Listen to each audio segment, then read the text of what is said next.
যে যেরকম ভাবে তার সঙ্গে সম্পর্ক করতে চায়।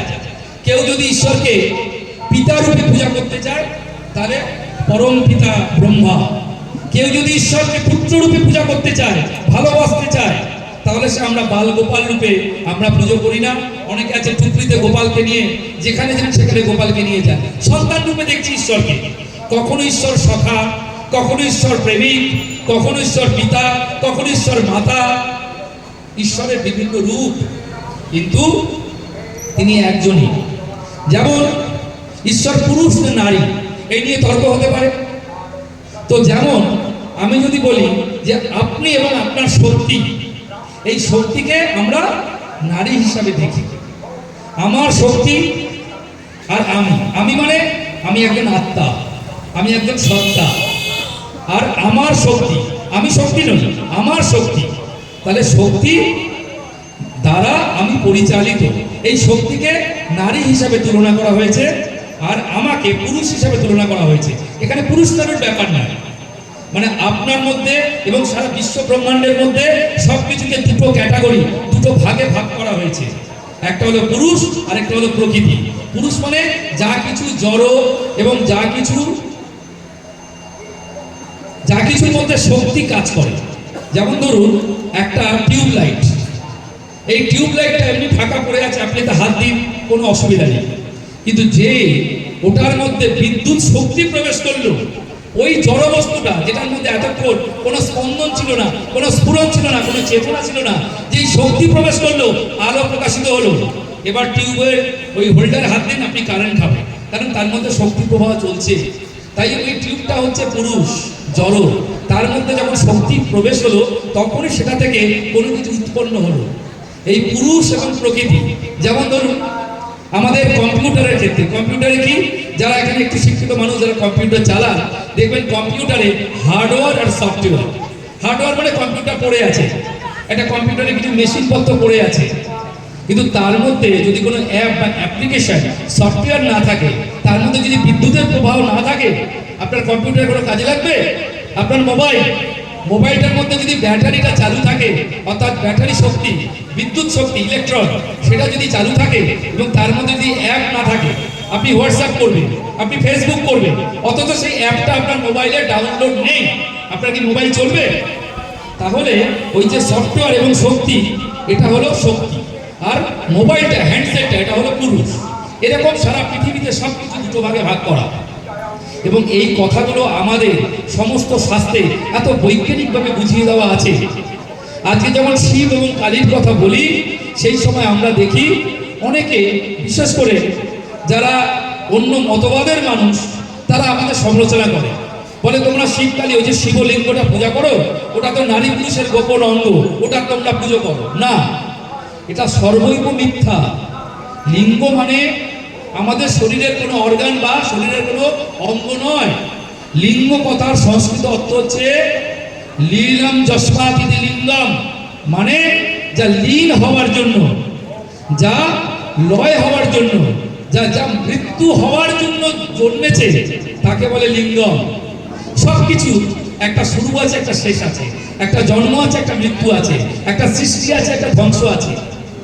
তো এই যে ধ্বংস হওয়ার জন্য যা সৃষ্টি হয়, তাকে বলে লিঙ্গম। কিন্তু আমাদের শিবলিঙ্গের সঙ্গে কি সম্পর্ক? শিবলিঙ্গের সঙ্গে সম্পর্ক হচ্ছে যে আমরা যখন কোনো কিছু সৃষ্টি হয়, এই সৃষ্টিটাকে আমরা নাম দিয়েছি ব্রহ্মা। আপনার মনে ইচ্ছা হলো যে আপনি কেসি দাসের, কলকাতার খুব বিখ্যাত কেসি দাসের রসগোল্লা খাবেন, বা কলকাতার কুটিলাম বলে একটি দোকান আছে, সেখানকার সরভাজা খাবেন, বা কৃষ্ণনগরে গিয়ে মাটির পুতুল কিনবেন, যে কোনো একটা আপনার ইচ্ছা হলো। এই ইচ্ছাটা যখন হয়, ইচ্ছাটা কয়েক সেকেন্ডের, তারও কম, কয়েক সেকেন্ডের ভগ্নাংশের মধ্যে আপনার ইচ্ছাটা জন্ম হলো, অর্থাৎ সেই মধ্যে আপনার মধ্যে ব্রহ্মা জাগ্রত হলো। এই ইচ্ছাই ব্রহ্মা। এবারে এই ইচ্ছাটা পূরণ করার জন্য আপনাকে কি করতে হবে? যদি আপনার কেসি দাসের রসগোল্লা খেতে ইচ্ছা করে, আপনি এখান থেকে টাকা পয়সা জোগাড় করবেন, তার জন্য আপনাকে কিছু কর্ম করতে হবে। তারপরে আপনি করে কিছু যানবাহন করে যেভাবে হোক আপনি কলকাতা পৌঁছাবেন, কিনবেন, কিনে খাবেন।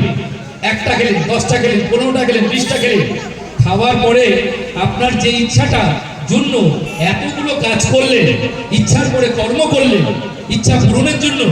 যখন আপনার ইচ্ছাটা পূরণ হয়ে গেল, স্যাটিসফ্যাকশন, সন্তুষ্টি আসলো, আপনার কিন্তু ইচ্ছাটার মৃত্যু ঘটলো। তখন যদি আপনাকে কেউ বলে এক হাঁড়ি রসগোল্লা দিয়ে যে তুমি এই এক হাঁড়ি রসগোল্লা খাও, আপনি হাত জোড়ে করে বলে আমি আর পারবো না, আমার আর ইচ্ছা নেই। অর্থাৎ ইচ্ছাটা জন্মই হয়েছিল, ওই যে মিষ্টি খাওয়ার অভিজ্ঞতা হলো, জ্ঞান লাভ হলো, ওই জ্ঞান লাভ হওয়ার জন্য ইচ্ছাটা জন্ম হয়েছিল এবং জ্ঞানের মাধ্যমে ইচ্ছাটার মৃত্যু ঘটলো। এই ইচ্ছা কর্ম জ্ঞান, ব্রহ্মা বিষ্ণু মহেশ্বর। আমি একটু কঠিন তত্ত্ব বলছি সহজ ভাষা বোঝানোর জন্য। ইচ্ছা কর্ম জ্ঞান, সত্য রজ তম, এই সব কিছু সূর্য চন্দ্র অগ্নি সব তিন তিন করে। আমরা যখন ছোটবেলায় পড়ি, একে চন্দ্র দুয়ে পক্ষ তিনে নেত্র চারে বেদ, এই কোনো কথা শুধুমাত্র কোনো ছড়ার কথা নয়, এর প্রত্যেকটা শব্দের মধ্যে বৈজ্ঞানিক সত্য লুকিয়ে আছে। ওই তিনে নেত্র, তিনে নেত্র মানে নেত্র এই নেত্র নয়, নেত্র কথার অর্থ হচ্ছে যা আমাকে উপনয়ন করায়। আমাদের জন্মগতভাবে দুটো চোখ, এই দুটো চোখ কি দিয়ে কিসের জন্য দেখে না সূর্যের আলোতে আর চন্দ্রের আলোতে। আমরা দেখি তো চাঁদের আলো দেখতে পাই যখন সূর্য থাকে না রাত্রিবেলা, রাত্রিবেলা আর কিসে দেখতে পাই ন্যাচারালি প্রকৃতিগতভাবে চন্দ্র এবং সূর্যের আলোকে আমরা দেখতে পাই। আমাদের বাচক দিয়ে যে দেখি, এই বাচক নিয়ন্ত্রণ করে চন্দ্রের আলো, আর ডান চোখ যখন দেখি, ডান চোখ দিয়ে সেটা নিয়ন্ত্রণ করে সূর্যের আলো। এটাকে সংস্কৃত ভাষায় বলা হয় ইরা আর পিঙ্গলা, আর বৈজ্ঞানিক ভাষায় বলা হয় রাইট হেমিস্ফিয়ার আর লেফট হেমিস্ফিয়ার। আমার বাঁ চোখ দেখে রাইট হেমিস্ফিয়ার দেখে, ডান চোখ দেখে লেফট হেমিস্ফিয়ার দেখে, সূর্য এবং চন্দ্র। কিন্তু এর পরেও আমাদের আরেকটা নয়ন গজায়, তৃতীয় নয়ন গজায়। কি নয়ন? উপনয়ন। যেমন মুখ্যমন্ত্রী, মুখ্যমন্ত্রী মানে chief minister, deputy chief minister, deputy থাকে একজন সহায়ক, ঠিক সেরকম উপকথা মানে সহায়ক, অ্যাসিস্ট্যান্ট। তো উপনয়ন মানে দুটো নয়ন ছাড়াও আরেকটা নয়ন, তৃতীয় নয়ন। সেটা নাকি আমাদের মনে করা হয়, অনুমান করা হয়, এই যে যেখানে আমরা তিলক কাটি, কেন কপালের এই মাঝখানে দুটো গুরুর মাঝখানে কাটা হয়, ওখানে আমাদের তৃতীয় নয়ন আছে, থার্ড আই ইংরেজিতে বলে। এই তৃতীয় নয়ন, এই তৃতীয় নয়ন কি দ্বারা? আমার অগ্নির দ্বারা, অর্থাৎ চন্দ্র সূর্য অগ্নি, এই ত্রিনেত্র দ্বারাই আমরা সবকিছু দেখি। এই অগ্নি কি শুধু আগুন না, এই অগ্নি হচ্ছে অন্তর তেজ, ভেতরের তেজ। আমরা যা কিছু আহার করি, সেই আহার করা মানে প্রতিদিন বিশ্বের প্রতিটি মানুষ, জ্ঞানত হোক অজ্ঞানত হোক, তারা কিন্তু সনাতন হিন্দুত্বের চর্চা করছে। তাই সনাতন হিন্দুকে ধর্ম বলা হয়। কি চর্চা করছে? সনাতন হিন্দুত্বের যজ্ঞের কথা বলা হচ্ছে। যজ্ঞ মানে একটা অগ্নিতে আহুতি দেওয়া। অগ্নির কাজ হচ্ছে শরীরের সমস্ত দেবতার কাছে, বা অগ্নির কাজ হচ্ছে আমাদের যে 33 প্রকার দেবতা আছে, সেই দেবতার কাছে যজ্ঞের হবি বা যজ্ঞের যে আহুতি যা দিচ্ছেন সেটা পৌঁছে দেওয়া। তো এখানে ঠাকুর রামপ্রসাদ, সাধক রামপ্রসাদ গাইছে যে এই যে আমাদের যে নাভি, এই যে আমরা যে আহার করি, উনি বলছেন আহার করি মনে করি আহুতি দিই শ্যামামাকে। আমরা প্রত্যেকদিন আমাদের এই যে নাভি, এখানে আগুনের স্থান আছে, আগুন আছে বলেই তো আমরা যা কিছু খাই, এখানে এই আগুনের নাম হচ্ছে, আগুনের 5টা নাম, তার মধ্যে একটা নাম হচ্ছে অগ্নির, একটা নাম হচ্ছে তার সপ্ত নাম, তার মধ্যে 5টা নাম বিখ্যাত। একটা নাম হচ্ছে বৈশ্বানর, বৈশ্বানর হচ্ছে অগ্নির নাম। আর এই বৈশ্বানর অগ্নি হচ্ছে আমাদের নাভিতে যে অগ্নি প্রজ্বলিত আছে, জ্বলছে। আমরা বলি জঠর অগ্নি বা জঠর আগ্নি। আমরা বলি না পেটে আগুন জ্বলছে, খিদা পেলে তাড়াতাড়ি খেতে দাও, পেটে আগুন জ্বলছে। এটা শুধু কথার কথা নয়, বাস্তবে পেটে আগুন জ্বলে। আমরা যা কিছু খাই, যা কিছু আহার করি, সেটা পেটে গিয়ে এখানে নাভিতে গিয়ে আমাদের বার্ন করে, জ্বলে যায়। তার থেকে আমরা কিলোক্যালোরি শক্তি পাই। যেরকম পেট্রোল গাড়ির ইঞ্জিনে বার্ন করে, জ্বলে যায়, তার থেকে গাড়ি চলৎ শক্তি পায়, গাড়ির যে পাওয়ার আছে, হর্স পাওয়ার, সেটা পায়।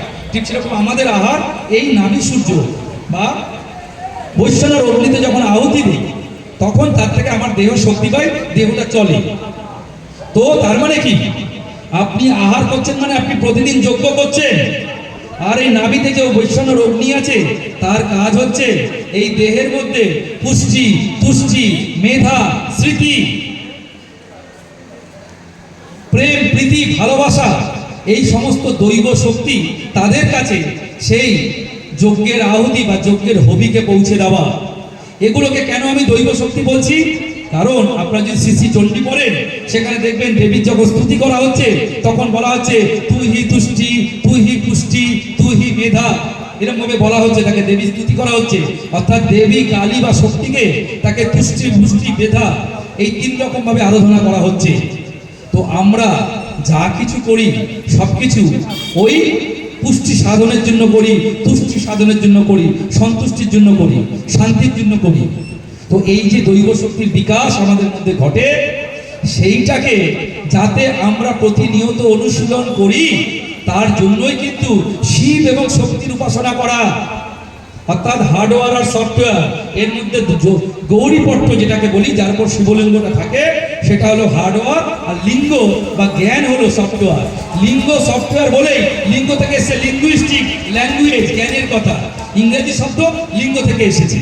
আর যে ক্ষেত্র বা জনি থেকে আমরা এটা করি তাকে ইংরেজিতে বলে জেডওয়েনি জনি। জনি মানে জোন, মানে ক্ষেত্র। একটা চাষার জ্ঞান, নলেজ, সে তার কৃষি ক্ষেত্রে ব্যবহার করে, কৃষি জনিতে ব্যবহার করে। এটাই হচ্ছে আমাদের শিবলিঙ্গের কনসেপ্ট। এর মধ্যে বৈজ্ঞানিক সত্য আছে। তো যাই হোক, আজকে অনুষ্ঠান আরো দীর্ঘক্ষণ চলবে, যে কারণে সামান্য কিছু আপনাদের বলার চেষ্টা করলাম। কারণ এই বলাটা তো অনেকক্ষণ ধরে চলবে, মানে আরো অনেকে বলবেন। আর এইটুকু সময়ের মধ্যে এত বড় বৈজ্ঞানিক সত্য সবটা বোঝানো যায় না। তবু আজকে যারা এখানকার উদ্যোক্তা আছেন, যারা আপনারা এখানকার ভক্তরা আছেন, সবাইকে ধন্যবাদ দিচ্ছি। শীতলা কালী এবং শিব এই মন্দির প্রতিষ্ঠা, এই মন্দিরের মাধ্যমে আমাদের যেন আধ্যাত্মিক চেতনা উন্মেষ হয় এবং আমাদের মধ্যে যাতে বৈজ্ঞানিক সত্য প্রতিষ্ঠিত হয় আধ্যাত্মিক জগতের মাধ্যমে। কারণ আধ্যাত্মিক জগৎ পুরোটাই বৈজ্ঞানিকভাবে প্রতিষ্ঠিত। আবার কোনোদিন আপনাদের মাঝখানে আসলে আমি সেই বৈজ্ঞানিক সত্যগুলো আরো বিশদে আপনাদের বোঝানোর চেষ্টা করলাম। কম বেশি আপনারা বুঝেছেন তো যে আমাদের সনাতনের মধ্যে বিজ্ঞান আছে।